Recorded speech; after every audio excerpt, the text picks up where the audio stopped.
Welcome to More Than a Broker, the podcast that goes beyond the traditional definition of a logistics provider. My name is Andrew Elsener, co-founder of Spot. In each episode, we will dive into the stories of industry experts, keep you up to date on the highs and lows of the logistics marketplace, and introduce you to the people behind the advanced technologies that are driving innovation for brokers, shippers, and carriers within our industry. Join us as we explore the world of logistics through a different lens. This is More Than a Broker. Drivers, start your engines!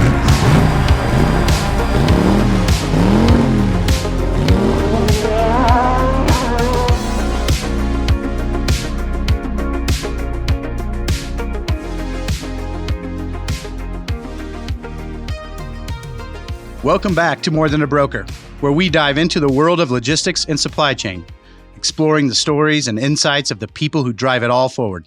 Today, we have a special treat for you, a conversation with an expert who's helping industry professionals better understand the power of data, Jason Miller. Jason is an endowed professor of supply chain management at Michigan State University's Eli Broad College of Business. With a passion for education and a decade of experience as an academic researcher and statistician, Jason is dedicated to bridging the gap between academia and industry. He helps practitioners and students make sense of complex data, transforming it into actionable insights that drive better decision-making and improve supply chain performance. Thanks a lot for joining. And I really would like to know how you got into transportation and into this whole supply chain. So my dad worked in the 70s as a manufacturer's sales rep, selling axles and whatnot in Chicago, and then went to work for White Motors in Cleveland right before they went belly up. Dipped his toe into being a leased owner-operator a little bit in the 80s after dereg, and then ended up working at International as a sales engineer.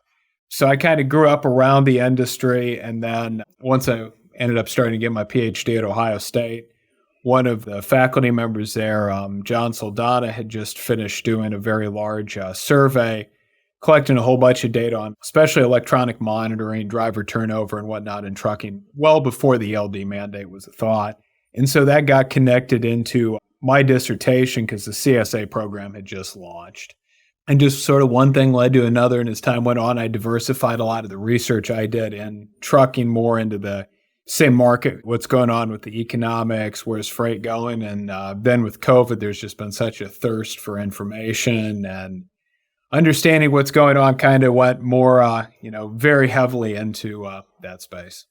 So current day, how do you spend most of your time? Where's most of your research focused on?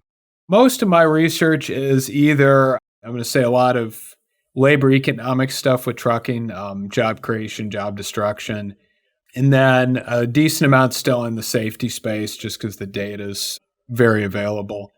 And then a lot more, I'd say, kind of macroeconomic supply chain work, retailer inventories, things of that sort.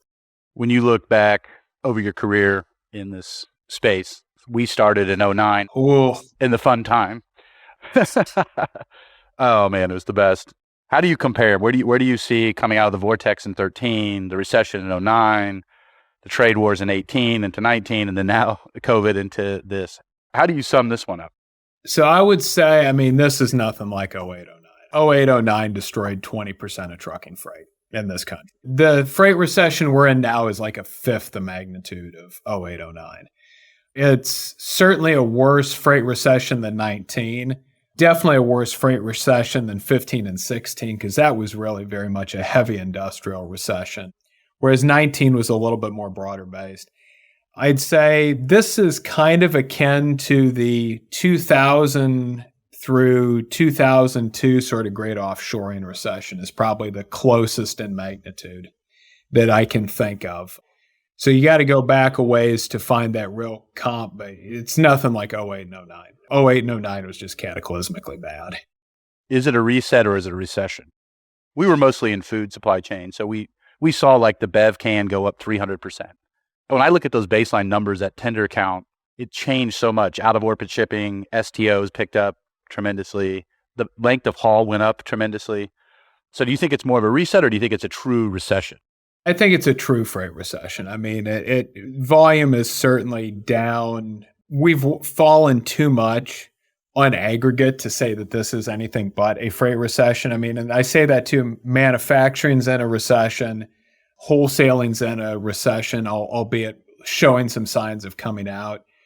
Retailing technically is in a recession, though. I mean, there was no way 2021 retail levels were sustainable. So, I mean, I do overall, more than anything, because of manufacturing being where it is, I would definitely say this is certainly still a freight recession, because we've seen about a 2% drop in sort of the freight generating part of manufacturing since this time last year. What's your take on the convoy fallout? Honestly, that for me wasn't hearing just from folks in industry knowing that they were pricing as low as they were. I think the suddenness was a bit of a surprise. I've always been a little skeptical that you can magically rewrite the rules of the game for brokerage. There weren't these massive inefficiencies that I think people perceived existed, and it was run like a tech company rather than a freight company. What does 24 look like? If I'm a shipper, most shippers are looking out saying, I've been in this industry since 2003. I've been on the asset side and then running a 3PL. I've never seen the speed of RFPs, where sometimes some companies are doing monthly RFPs, quarterly RFPs. It used to be a 1-year RFP. If I'm a shipper, the question I get, what does 24 look like? To me, the first half for sure is soft. For me, the question I keep looking at is, do we start seeing the FOMC start to reduce interest rates? Because I do feel that housing activity will be very responsive to any type of interest rate cut, and that'll start putting more freight back on the table. I don't see any situation where right now, though, anything through the first 2 quarters of 24 isn't anything but almost more of the same right now. Demand is moving on a seasonally adjusted basis effectively sideways, and it's down 4% from where it was in early 2022. We have capacity still lingering around much longer than folks expected. There's no precedent in history for a whole bunch of capacity just to suddenly leave. Capacity always leaves in a very sort of smooth manner. Take yellow failures out of the picture. So we've got a limited chance of a demand shock anytime soon, capacity leaving fairly slowly. The broker buy contract rate from DAT relative to the spot rate still like a positive 21%. That's well in bear market pricing territory. So until I start seeing some type of movement on dry van spot rates relative to those broker buy contract rates, I just don't see the market turning at all from a pricing standpoint. We've lived through a lot of different of these cycles, and we're mostly contractual from a brokerage space. We're about 86% of our freight is all contracts. So we're kind of unique in that space. But the question I get from a lot of shippers today is, what is the bottom? You have different posts about this. What do you look at that says, hey, we're at there? Is it just the crossing from DAT contract spot, or is there something else you look at? So, I mean, to me, probably the biggest one is the primary service producer price index for general freight trucking, long distance truckload, because that's measuring dry van services for the asset-based providers. And that index is looking like it's pretty darn near bottom. Spot rates appear near bottom. Broker buy rates appear that they've hit bottom. So I think we're at the bottom. I don't see us coming off of the bottom for a while, is the difference, because if we go back to 2017, it has been just so frantic that we had a huge run-up of rates in middle and part of 17 through 18. Then they came down very sharply. Q4 18, all through 19, really never hit much of a bottom. Maybe they bottomed out. We had the big GM strike in September, October. We had a decent holiday season. It felt like we probably were going to bottom out in early 2020, and then we had COVID hit, and that set everything off. And then it's been 2 years straight up almost, and then almost a year and a half straight down. So I think we're finally moving on a trough. It feels to me right now a lot like 2016. Like, I look at the data, I'm like, this all feels a lot like 2016, where it was just a slog of a freight recession, and it took a while to get out of it. I mean, the storms were the only thing that saved 17. Well, the storms, we had that business tax cut, and we had a commodity market boom too. Fracking went crazy in the second half of 17. So I think that we don't have a commodity market boom to save us this time, or a business tax cut.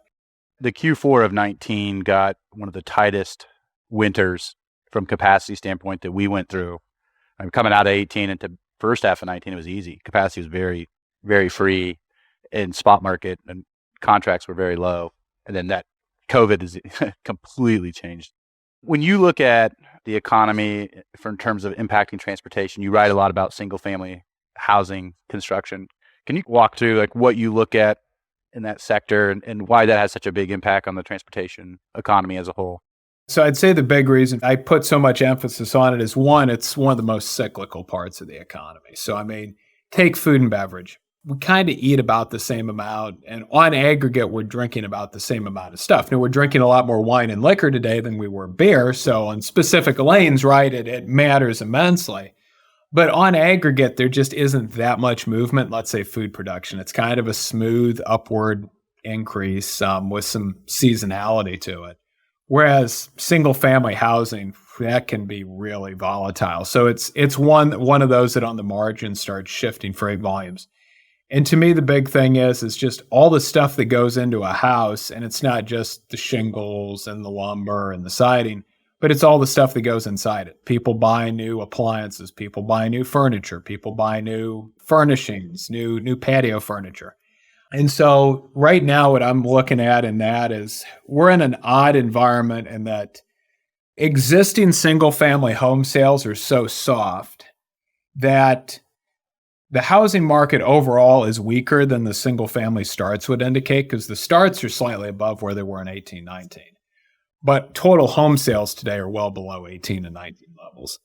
So my general view right now is that a lot of folks don't want to move because they don't want to give up their low mortgage rates. And so that the starting single family start sector is sort of pulling things up right now. I don't really see that dipping much lower, maybe a little bit lower. But I also, until interest rates start going down, I don't see that ticking up anything.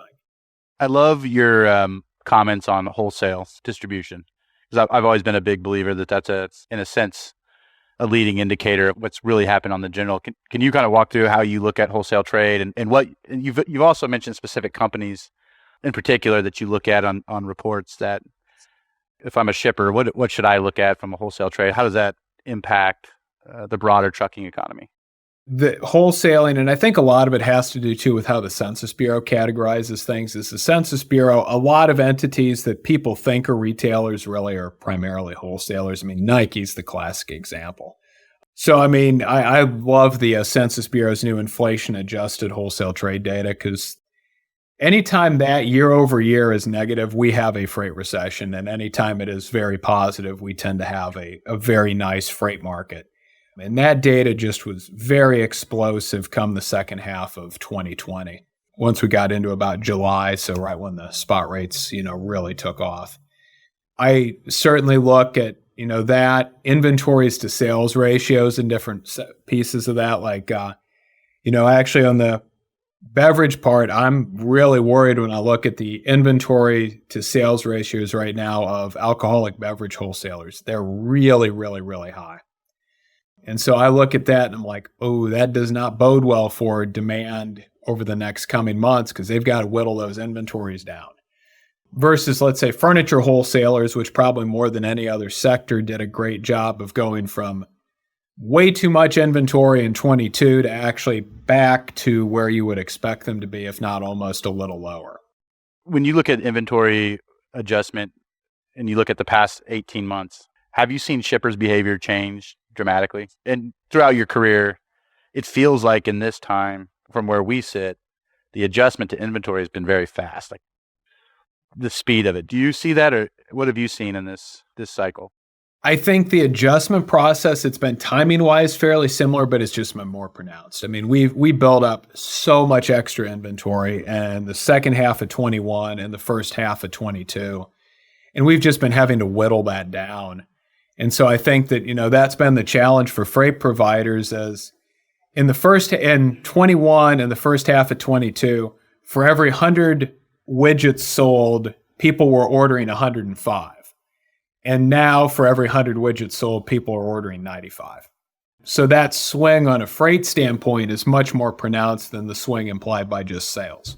You write some interesting stuff I come from an asset-based background, so we ran a fleet of a couple hundred drivers, and you hear constantly driver shortage, driver shortage, driver shortage. And you hear a lot from the asset side and talking to shippers. I do see, and you wrote some interesting stuff on fleets movement during post-COVID into states like Georgia and Florida around ports. I think you wrote a little bit about, but can you walk through why you say there's not a driver shortage and what you see there, in the future? So, and part of this is I'm writing as a labor economist. And in labor economics, we acknowledge you can have temporary shortfalls of, let's say, a year or even 2 years. But if there was a systematic shortage, what it would suggest is that, let's say, the price of the services of that industry that was chronically short would never go down. Clearly don't see that in trucking. We have market cycles all the time. And so if there was a true chronic shortage like the ATA makes it out, and we were always these 60,000 or 100,000 truck drivers short, we could never have a market cycle because we'd be saying supply is never going to catch what demand is because they're explicitly saying there's a shortage. I like to think of it in the back half of 17, first half of 18, we had a big surge of freight. Ton mileage went up 3-4%, which is really, really, really strong year-over-year growth. Carriers can't add 4% to their fleets in a year. They just can't. And so you're going to have temporary shortfalls. But the challenge is at the end of the day, demand for trucking is almost perfectly price inelastic. It really doesn't matter how much it costs. You're going to move it as a shipper because it's a small, transportation in general is a fairly small percentage of the value of a shipment. So demand is almost perfectly price inelastic, but supply is ridiculously price elastic. That if prices go up, new people hop into trucking, new carriers get created, carriers expand fleets. And so we always overshoot. It's like just a given that we will always overshoot. We'll go from bull market to bear market because we'll add too much capacity. And we can literally look at every trucking cycle over time, and that happens every time. My statement, too, is that if we had a chronic shortages, then why in 2019 did we see overall employment levels in trucking start to fall in the second half of the year? For a chronic shortage to exist, one of the formal definitions that the Bureau of Labor Statistics has is employment in that industry should not decrease. And we clearly see that take place. So it's hard as an economist to argue that you could have a shortage when one of the most central criteria we look at does not hold for trucking. When you look at the fleet growth over the past, I don't think I've ever seen, especially in the small fleet category, the growth in the number of MCs. If I'm a shipper and I look at this, where did this growth come from? Where were the fleet sizes? And then what do you see happening in the first half of the year? In Q4 this year, Q1, do you see a mass exodus? I would say, so where did it come from? I mean, obviously a lot of new people had to get into trucking. There's no way around that. For at least some of the capacity, probably most of the new MCs are folks breaking away from carriers and forming their own companies. The one thing everybody focuses on, the for-hire owner-operators, but we saw between March of 2020 and March of 21, the single greatest year ever for the increase in new employer firms in trucking. It was something like 70,000 employees were added by these firms, which dwarfs any other period. So as I sort of look at it and say, obviously a lot of this new capacity has to come from elsewhere. I think what we'll see is, some of the, we will see closures. I mean, we always see closures. That'll be elevated. Certainly, I think not the worst between 2022 and 3, but I think between 3 and 24, we'll have had quite a few closures of firms. I think probably the biggest thing is a lot of this capacity just moves around. It's somebody gets their own MC number. They're a for-hire owner-operator for a while, and times go bad. Get my own loads from the load board isn't attractive, so now I'm going to go lease myself again, and I've just moved around, but capacity's never actually fundamentally changed. I don't see a mass exodus coming because historically, even during the global financial crisis, the decline in payroll was smooth and steady. So I don't see any reason to think that it wouldn't be smooth and steady this time around because, it's a rough market out there, but God, it's nothing like 2009 was in this first half of the year anyway. What's your thoughts on fuel for the rest of the year? Fuel, I think right now, diesel's probably settling in kind of to where it's at. I mean, it had that run up, but it's come down as of last check. I haven't really followed where the futures market price is for it.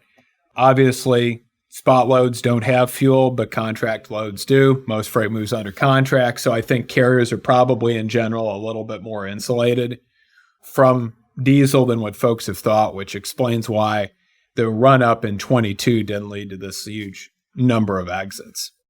Did you study a lot of the CSA safety data for carriers over the years? Oh, yeah. I've published more academic articles than anybody has on that. I think it's one of the most interesting things to look at.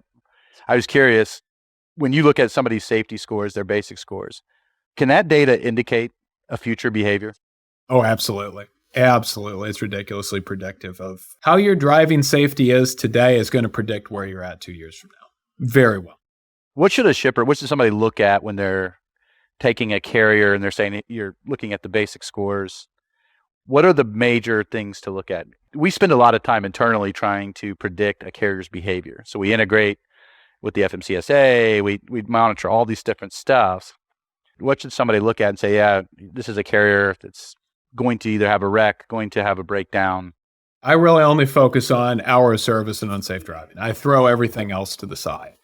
And hour of service, just sort of my simple rule of thumb is nowadays, if you get above, I'd say certainly 0.75, violation points per inspection, you're automatically, I'm not going to work with you. Certainly a 1 or above. Your basic score is 1 or above, you're gone.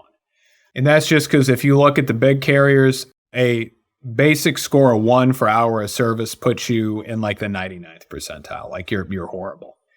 And I figure it this way, that gives you every 10 inspections, that's basically giving you enough leeway to get 1 7-point violation, which is not great if you're getting one of those every 10 inspections. So I look at that, and then the second cut is unsafe driving.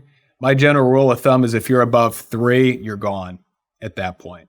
Just because the unsafe driving metric is associated very strongly with crash rates, especially for the medium and large carriers. And my general view is that for a small carrier, there's always going to be a lot more noise. But when you start aggregating folks to create size cohorts, you suddenly get really strong predictive relationships. So I think CSA in general is a very good program. I think it gets vilified unnecessarily, mostly by carriers that don't perform well in it.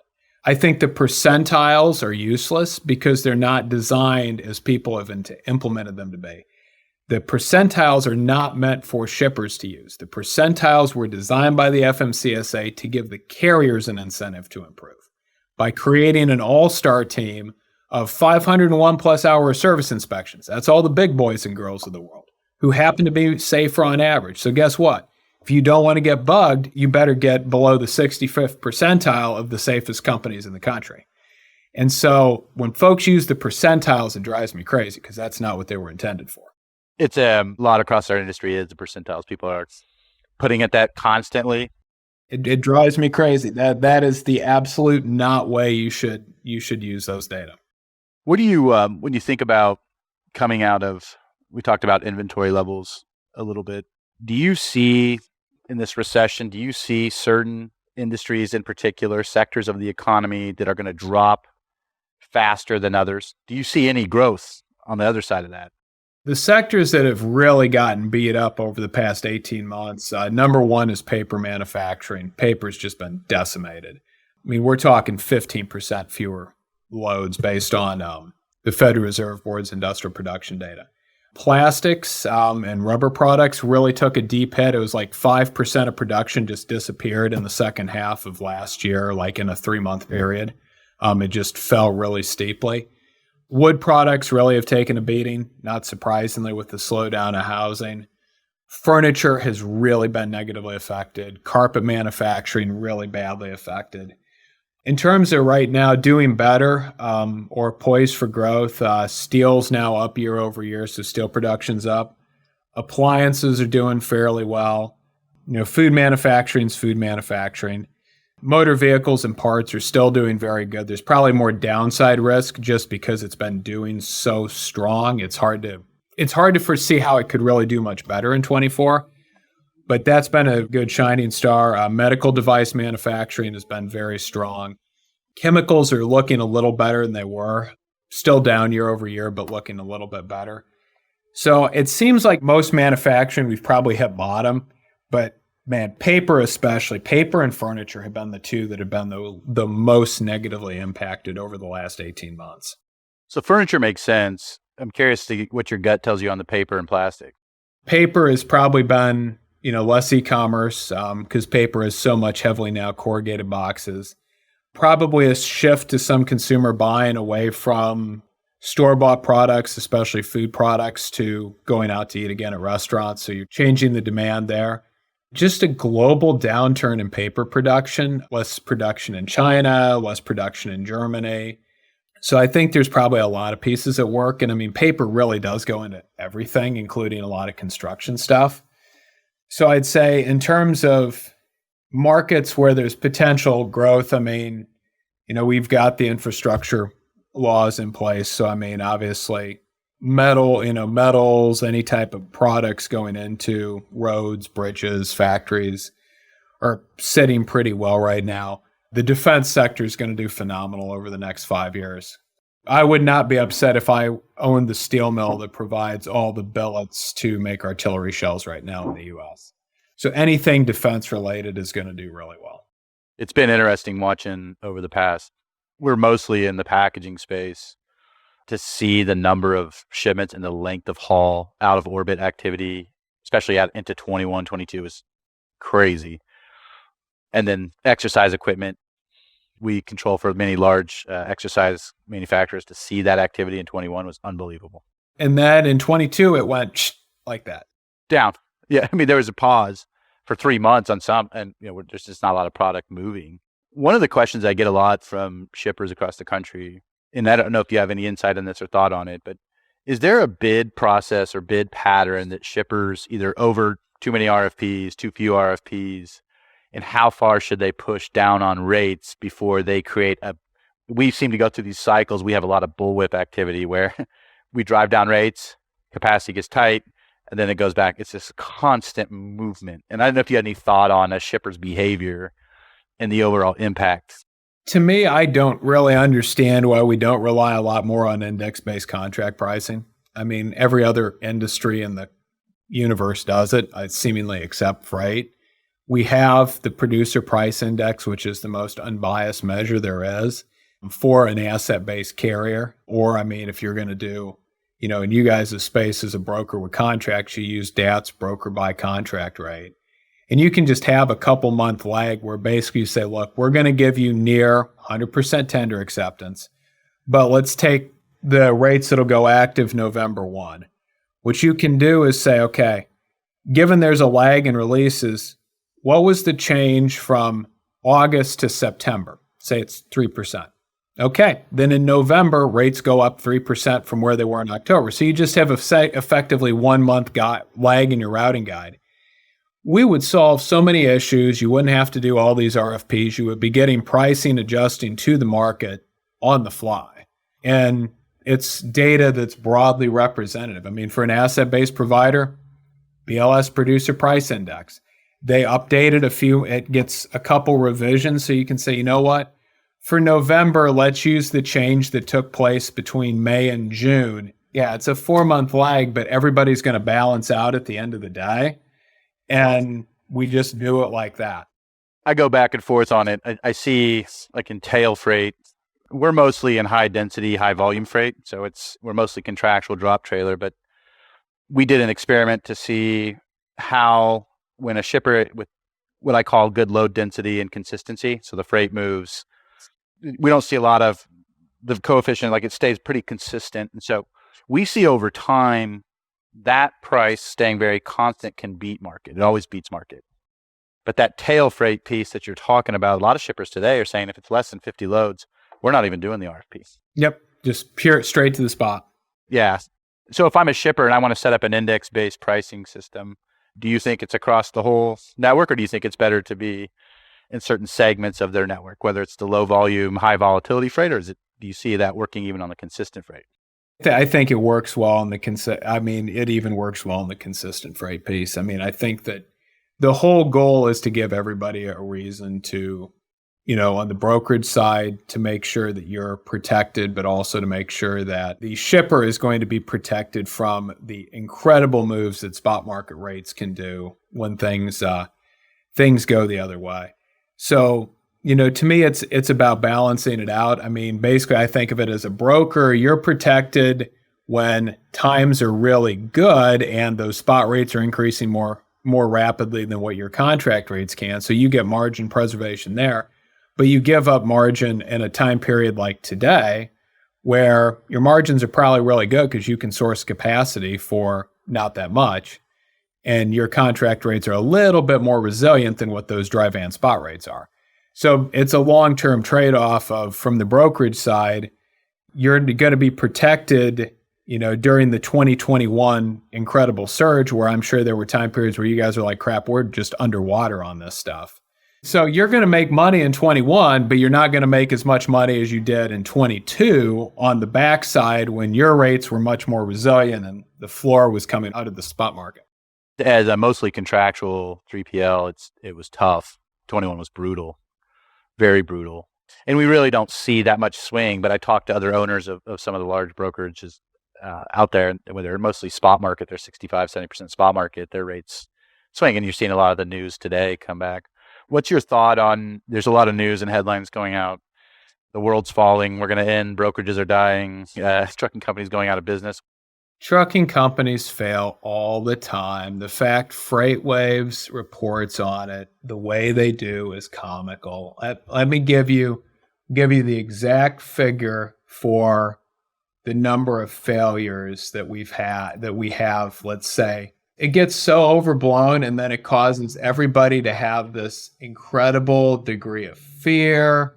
And that is just, it's so unfortunate. It's just so unfortunate that we have like this dynamic take place because, for example, between March of 2017 and March of 2018, arguably a very good market, 9,502 trucking firms failed and went out of business.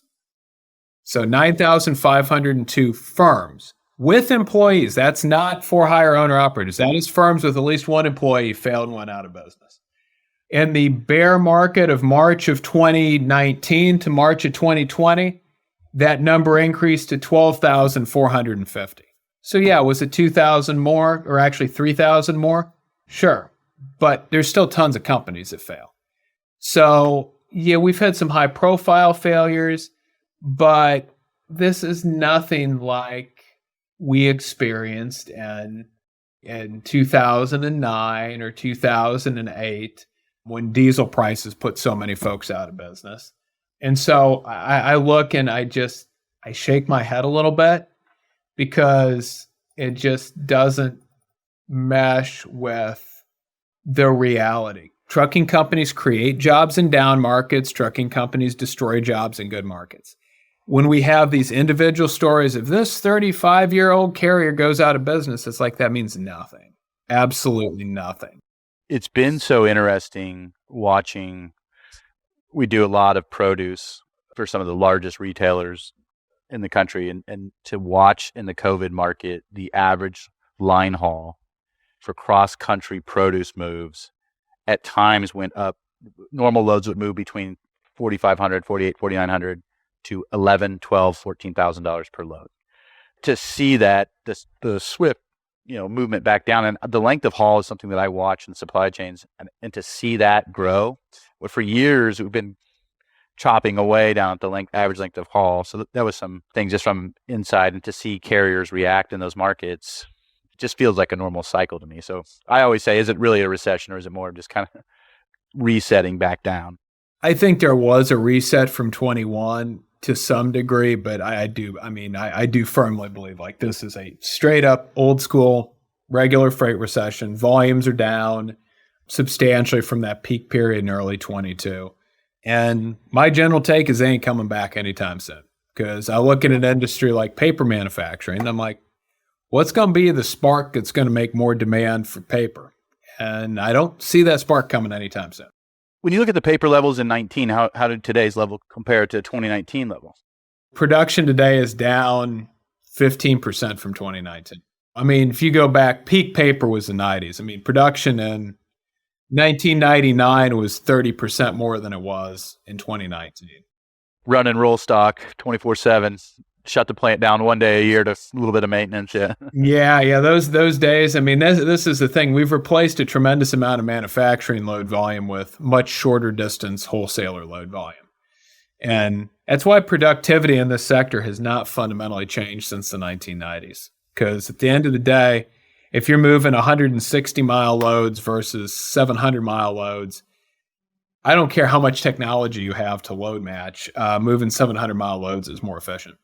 How do you see technology in this space? It's getting this convoy thing is can you change, make everything more efficient? And what's your take on this whole thing? At the end of the day, a small truckload carrier operates today the exact same as they operated in the 1990s. The only difference is it may be easier to access brokered loads, but that's not necessarily a good thing because that now means the price is getting bid down even more.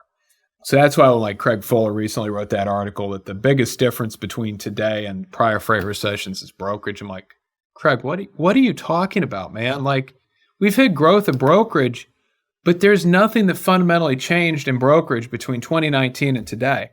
What changed was the fact that rates were stupid high in 21, back half of 20 and the first half of 22, and people made a hell of a lot of money and they're staying around. And those contract rates have not come down the way spot rates have. Like, I feel I'm almost screaming into the wind talking to folks. It's like everybody you talk to and say, did your contract rate come down as much as the spot market did? Oh, no, it didn't. But it's like, oh, no, it didn't. But you're assuming everybody else's did, but everybody else is telling me theirs didn't. Right. It's the age-old thing on these contract rates, and it's always a lagging indicator of a market shift. But the supply chain, the routing strategy, the RFP strategy has changed dramatically over the past 3 years. And to see the way shippers are behaving, you can almost predict what's going to happen. Oh, I know. And I think, we were talking about how what's too frequent. Monthly is way too frequent for RFPs. I mean, maybe quarterly, but honestly, right now, folks have asked me, I'm like, look, I don't think it matters if you do your RFP today versus you do it in February versus you do it in April. It's going to be flat. We are in the most boring period of freight since 2016 and the freight recession that we were in that. Because, I mean, it was boring. Like, I hate to say it. I think the biggest danger I'm seeing now is we have I'm going to say almost a 24/7 news cycle in freight. It's not quite 24/7. It's like 8 a.m. to 5 p.m. It depends where you're on. But the challenge is, though, is what it's doing is it's causing people to have this desire to over extrapolate from little moves. I mean, I'll pick on Craig again a little bit. Was that article in the start of September when they're like, we think the freight market's turning.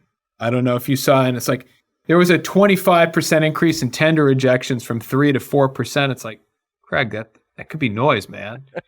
and sure enough, what happened? It was noise. It was nothing substantive changing in the market. The market today feels no different than it did in September. When I take a look at what happened, though, I've talked to at least 2 big carriers that said, yeah, we had our monthly meetings in early September and market's getting around to turn. How do we plan for this? And then they're like, yeah, I'm like, and you're sitting here today talking to me because the market didn't turn, did you? And they're like, nope, it didn't turn. It's like I'm telling you guys, look at that relationship between DATS, broker buy, and spot rate. Until that starts, spot rates start getting close to contract, the market ain't turning, and it's not looking like it's turning. My problem with that is the acceptance rate, and mostly large carriers they stay really consistent on price. They're slower to adjust price. Small fleets adjust very quickly. So I always watch the small fleet buying behavior because they move so fast. But routing guide compliance is unbelievably high. This is it. I mean, I just looked at FreightWaves today. Their tender rejection rate's 3.5%. It's like, that's non-existent. It's non-existent. I mean, there were points in COVID, 20% of the supply chain was going out to the spot market. Yeah. Well, and that's why like the ATA's trucking tonnage index was down so badly in 21. It's like, yeah, because it's all going to the spot market, and you guys' data is so skewed towards asset-based providers that are so contract heavy, you're missing what's going on. we're seeing some shippers are coming back now. We were at quarterly, even some monthly. We had one come back, a large one, and go for an extended over a year. Say, hey, I think it's time to lock stuff in now. So we're seeing a movement, a migration back to 6-month, 12-month contracts. And it's amazing how fast it's adjusted back down. Now we're coming back up. It's this thirst also to, am I buying well? If I'm a shipper, what advice would you give somebody to say, like, how do I know if I'm buying well? How do I know if I'm doing a good job? What are a couple things that you would look at to say I'm doing a good job at the lane level? I mean, I'd say one is how, on average, is the pricing that you're getting tracking where BLS is at on that PPI? Because that has just been so predictive of where rates are at.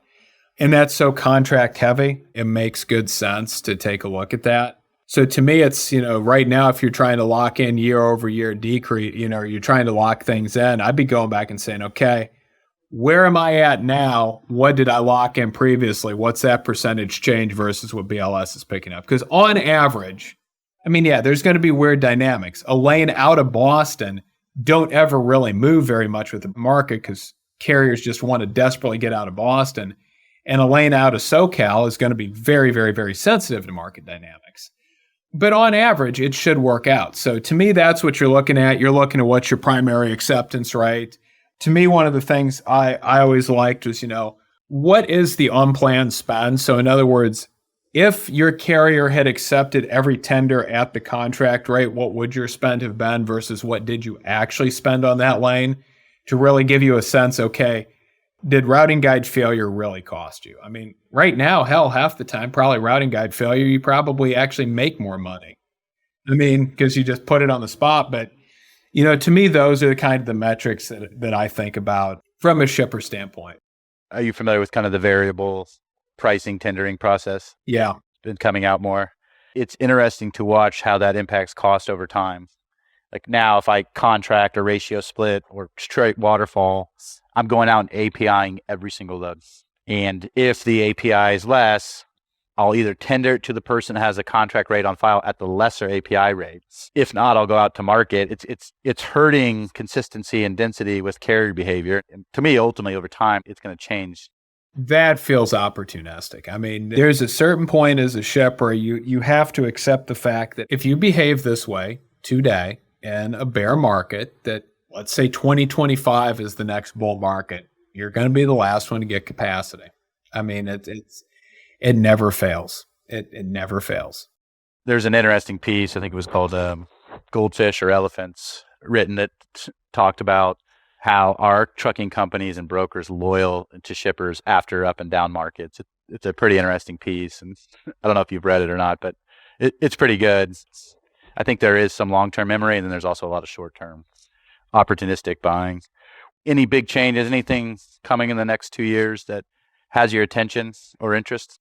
No, I'm curious to see how the entire sort of reshoring discussion plays out. I've been much more pessimistic that this is going to truly generate a lot more freight. I'll be curious to see cross-border trade with Mexico, where that ends up. And so I think the other thing is, assuming that we don't fall into a recession right now, I'm very curious to know what's going to happen once the Fed starts lowering interest rates, because this is really the first time we've really been in this, I'm going to say, very high interest rate environment for a freight cycle, really since the 90s, that didn't end in a global financial crash. And so just how the market responds to this will be interesting, because we're now in an era where contract rates are adjusting so much more completely and so much more quickly to changes in spot rates. Have we permanently changed things because of the availability of data and the news cycle? Versus back in 2013, 2014, we did not talk about this stuff very much. I mean, we weren't having debates about where are broker buy contract rates at relative spot rates. That was something, if it was done internal to a company and shall never be mentioned. Right. I've said data has changed business, not just in our industry, across the board. The speed, like you have to have a data scientist, you have to have a team that looks at this stuff constantly, because the speed of change is amazing. I've never seen anything like it. To that point, you logged into RateView 7 years ago, DATs, check where you're at, and then give a rate. Now you have to have multiple sources, and data science teams. It's amazing. It is. And, I think it makes improvement on the margins. But, again, trucking today is fundamentally the same as trucking was in the 1990s. And I think there's no magic silver bullet that's suddenly going to improve efficiency. The biggest source of inefficiency is excessive loading and unloading times. I mean, we've all known this. And this is where I think when people got so caught up with the digital freight brokerage, somehow somebody thought the inefficiency was how we were matching trucks to loads. And it's like, no, it's the fundamental uncertainty of where a particular load will generate and when it's going to generate and where it needs to go. But beyond that, it's just the inefficiencies that we have loading and unloading. And I think that while technology is good, you have to ask, is this really solving some type of massive inefficiency? I like to think tech-centric brokerage versus containerization in the ocean space. There were so many inefficiencies for stevedored cargo back in the 1940s and 50s in comparison to putting it in a container that was multimodal. Tech-centric freight brokerage didn't really change that much versus, let's say, the C.H. Robinson, much more human-centric model. It's such a one-way move dynamic. And when you run a large asset, there's a process to rearranging trucks and to avoid inefficiency, which is deadhead and miles, and then the waiting at the loaders and unloaders. The two things that cost us the most. And it's, it kills efficiency, and that's how you hurt your profitability. So we had some shippers that averaged 11 hours per unload on the refrigerated side. And these are large shippers. It's been unique. So as we get ready to wind down here, if I'm a shipper, do you think in the next 2 years, 25 will come back into the slack capacities out of the market and we're back tight? Or do you think does the economy stay somewhat steady next year and we're just going to hum along? I think really the question will be one is, if/when we see interest rates lowered, how much of a snapback do we see in terms of some freight activity? It's impossible to say at the moment. My general sense is, as we move from the current bear cycle we're in, once we get into the next bull cycle, it is going to be way more gradual than the last two bull cycles. 2017 was an anomaly. We had two horrible natural disasters. We had a commodity market boom. We had an ELD mandate going into place and a business tax cut. So we had three demand side things and one supply side thing. 2020 with COVID was record stimulus, freight, all over the place. Some areas had no freight, or some industries were really down. Other industries saw, like you mentioned, 100, 200% increases in demand. That's unlikely to happen. If you look at the 13 into 14 bear or bull market, that was really gradual. I think that's probably what this is going to feel like more. And then that market got goosed because of just this huge run up in fracking activity that generated so much demand for freight in 14. And then that fell apart in the end part of that year, start of 15. So to me, it's always a question of where does sort of the unplanned or unanticipated demand come from? And right now, I don't see much unanticipated demand at the moment. I really enjoy your stuff on LinkedIn. I think it's very insightful. Is there other places that people can follow you or read your information? That's really it right now. I spend, the academic research that we do is not only one, paywalled, but two, it's written for just a very different audience. It's other academics. So that's why most of the LinkedIn stuff is really how I teach, not necessarily how I research, because that's not really what business school academic research actually looks like. Awesome. I appreciate you joining it. It's been great seeing your stuff to get another point and perspective. This industry has changed so much over the past 4 years. It's crazy. Thanks for having me. This has been a fun conversation, Andrew.